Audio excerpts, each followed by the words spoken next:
Ravzanın içinde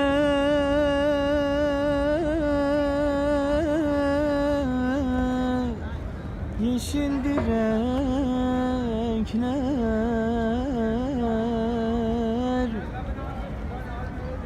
orada kabul olur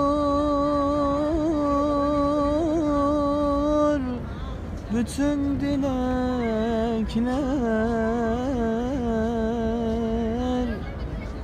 Semadan iniyor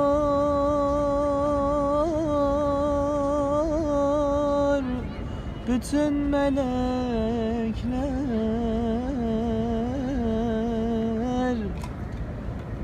Açılır Ravzanın, Habibimde var bütün dertlerimin tabibi de var.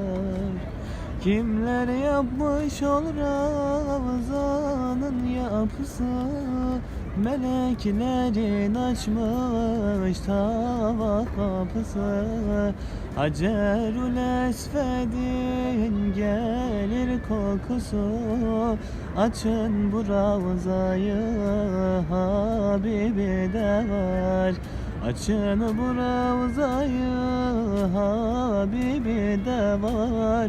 Bunca derslerimin talibi de var. Ravzana bakmaya insan mı doyar? Aşkından içenler böyle bir yanar. Ebu Bekir, Ömer, Osman, Ali de var. Açın bu Ravzayı, Habibi de var. Açın bu Ravzayı, Habibi de var.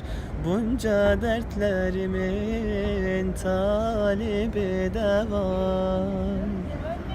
Ala Resulina Muhammedin sallallahu